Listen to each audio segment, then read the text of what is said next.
Bismillahirrahmanirrahim. Assalamualaikum warahmatullahi wabarakatuh. Alhamdulillah. Saat ini kita akan membahas materi tentang kriptografi. Jadi kriptografi berasal dari bahasa Yunani, dari dua kata, yaitu kriptos yang berarti rahasia dan grafein yang berarti tulisan. Awal mula penggunaan kriptografi ini adalah dimulai sejak 4000 tahun yang lalu oleh orang-orang Mesir melalui hieroglif. Jadi hieroglif itu adalah sebuah bentuk tulisan yang menggunakan simbol-simbol tertentu. Kemudian pada zaman Romawi kuno juga digunakan kriptografi ini digunakan juga oleh Julius Caesar yang ingin mengirimkan pesan rahasia kepada seorang jenderal. Jadi pada zaman itu Julius Caesar ingin mengirimkan sebuah pesan rahasia ke seorang jenderal. Jadi pesannya disampaikan dengan menggunakan seorang kurir. Kurir. Tahu ya kurir ya. Jadi pesan tersebut harus benar-benar bisa diterima oleh jenderal dan hanya jenderal yang berhak atau bisa membaca pesan itu. Jadi seandainya pada saat kurir itu ingin menyampaikan pesan kepada jenderal, tiba-tiba pesan tersebut diterima oleh pihak lain selain jenderal, pesan tersebut tetap aman. Jadi orang lain tidak akan bisa membacanya. Yang bisa membacanya hanya jenderal. Jadi proses yang mereka lakukan adalah sebelum pesan tersebut disampaikan ke jenderal, Julius Caesar telah memberikan kunci, anggaplah itu sebuah kunci. Jadi ketika kurir itu menyampaikan pesan, jenderal itu akan bisa membaca pesan tersebut dengan menggunakan kunci yang telah mereka sepakati. Itu di zaman Julius Caesar. Kemudian juga selain itu penggunaan kriptografi digunakan juga oleh tentara Sparta. Tentara Sparta. Jadi namanya itu skitel. Skitel itu seperti sebuah balok yang dibuat dengan berdiameter tertentu. Jadi teknisnya adalah pesan-pesan tersebut dituliskan di sebuah kertas atau di sebuah kain. Pesan tersebut ditulis dengan menggunakan huruf-huruf yang acak. Nanti ketika pesan tersebut akan dibaca, pesan tersebut harus dililitkan di balok tersebut. Jadi pesannya diputar di balok, baru nanti dalam posisi tertentu bisa terbaca, tapi harus menggunakan balok tersebut. Oke, itu namanya skitel. Oke, kita berkenalan dulu dengan beberapa istilah yang harus kita ketahui terkait dengan kriptografi. Istilah yang pertama adalah plain text. Plain text ini adalah pesan asli. Pesan asli.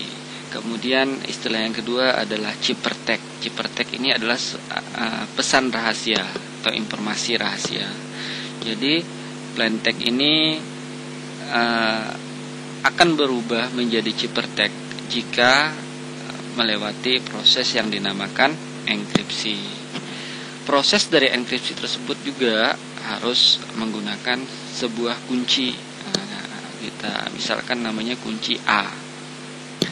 Seperti itu. Jadi plain text setelah melewati proses enkripsi akan berubah menjadi ciphertext. Seperti itu. Kemudian dari pesan yang rahasia, pesan yang tidak bisa dibaca ini, supaya pesan yang tidak bisa dibaca atau pesan rahasia ini bisa terbaca kembali, pesan tersebut harus melewati proses yang dinamakan proses deskripsi. Sama seperti enkripsi, deskripsi juga memiliki sebuah kunci. Nah, kita namakan misalnya kunci deskripsinya adalah kunci B. Jadi setelah melewati pesan rahasia yang telah melewati proses deskripsi, dia akan kembali lagi menjadi pesan yang asli atau pesan yang bisa kita baca. Seperti itu. Oke, untuk lebih jelasnya kita perhatikan contoh berikut. Oke, contohnya saya memiliki sebuah pesan, plain text saya atau pesan saya, pesan asli saya cukup dengan menggunakan 3 huruf. Pesannya adalah doa, DOA. Oke, kunci yang akan saya gunakan, misalnya nih kunci A yang akan saya gunakan sederhana. Kita menggunakan pendekatan seperti zaman Julius Caesar. Jadi metode ini dinamakan metode Shipper nanti, dan tergolong kriptografi klasik. Apa yang digunakan? Misalkan kita gunakan kuncinya adalah pergeseran penambahan 5 karakter. Tapi penambahan 5 karakter tersebut tidak mengacu kepada alfabet, tapi mengacu kepada tabel ASCII yang menggunakan 128 bit. Nah, seperti ini. Nih, tabel ASCII 128 bit. Nah, kita lihat. Oke, kita lanjutkan. Sekarang pesannya adalah doa. Kita lihat prosesnya supaya pesan doa ini tidak bisa lagi dibaca oleh orang yang bukan sebagai penerima, harus melewati proses enkripsi. Oke, kita coba lihat satu persatu bagaimana setiap huruf akan berubah menjadi sebuah pesan rahasia. Misalkan kita mulai dari huruf D yang pertama. D. D di sini D. Kita lihat dulu mengacu kepada tabel ASCII yang mana huruf D, ini D. D. Kita lihat di tabel ASCII ini ada terdiri atas 3 pil. Pil des, dek ini artinya desimal, hek ini artinya heksadesimal, dan char ini artinya karakter. Yang pertama tadi huruf D, kita zooming di bagian D. Oke. D ini di pil desimalnya nilainya 100. Lihat konversi di sini. D nilainya 100. Karena kuncinya menggunakan penambahan 5 karakter, jadi kita tambahkan 100 ditambah 5. Hasilnya menjadi 105. Setelah 105 ini, setelah kita mendapatkan hasil tersebut harus kita konversi kembali. Nah, tadi kan D 100 tambahkan 5 menjadi 105. Kita konversi kembali. Bilangan desimal ini menjadi karakter. 105 ini adalah karakternya adalah OI. Kita tuliskan di sini. Sorry. 105 ini adalah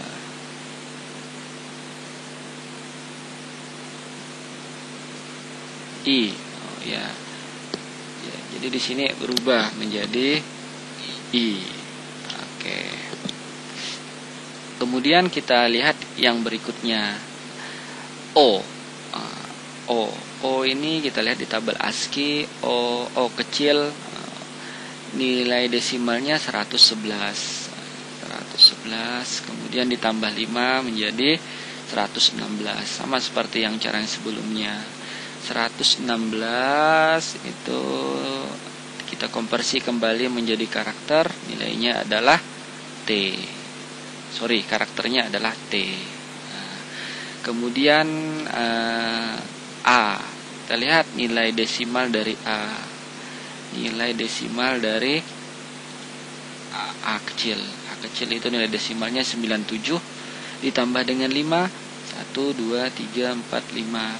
A 102 hasilnya, kemudian 102 itu adalah karakternya adalah F. Jadi ciphertext-nya adalah IFT. Seperti itu, IFT. Ini saya besarin biar agak kelihatan. Oke, seperti itu. Oke. Dah. Jadi kalau pesan kita tadi berupa doa dengan menggunakan kunci penambahan 5 karakter. Jadi pesan yang akan diterima adalah ciphertext-nya atau pesan rahasianya adalah IFT. Kan artinya IFT ini orang yang tidak mengetahui kunci yang kita gunakan untuk mengenkripsi, dia tidak akan pernah tahu apa arti IFT ini. Walaupun dia mendapatkan pesan ini IFT, tapi dia tidak akan tahu apa arti dari IFT ini. Oke. Untuk mengetahui apa pesan asli dari IFT ini, kita harus melewati proses yang berikutnya. Proses yang berikutnya itu adalah proses deskripsi. Oke. Untuk proses deskripsi ini biasanya kalau di kriptografi klasik selalu berkebalikan. Arti kalau tadi di sini kunci pada enkripsi adalah penambahan 5, artinya pada deskripsi ini kuncinya akan berkebalikan. Berarti kalau penambahan di sini sederhananya adalah pengurangan 5 karakter. Prosesnya sama seperti enkripsi, kita tetap mengacu kepada tabel ASCII. Jadi di sini ciphertext-nya I. Oke, I kita tuliskan I. Kita mengacu kembali kepada tabel ASCII. I, huruf I kecil.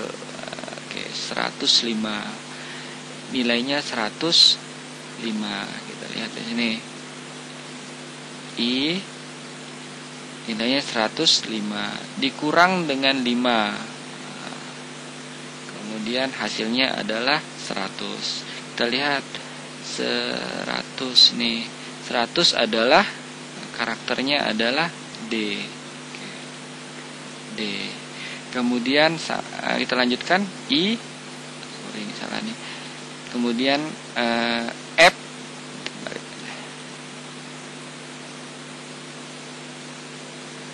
F di sini F. Oh ini terbalik ini I, ini bukan IFT, sorry, I T F. Oke, sorry. Nah, kemudian huruf T nilainya adalah kita lihat di tabel ASCII. Ini T kecil 116 ini dikurang 5 berarti 111 berarti karakternya adalah O. Kita lihat di sini T nilainya 116 dikurang 5 111, hasilnya adalah O. Kemudian begitu juga yang terakhir F itu nilai ASCII-nya adalah nilai desimalnya adalah 102, kemudian dikurang 5 97 dan hasilnya adalah A. Jadi diperoleh kembali pesan aslinya adalah doa. Oke, demikian video pengantar dari kriptografi klasik. Terima kasih.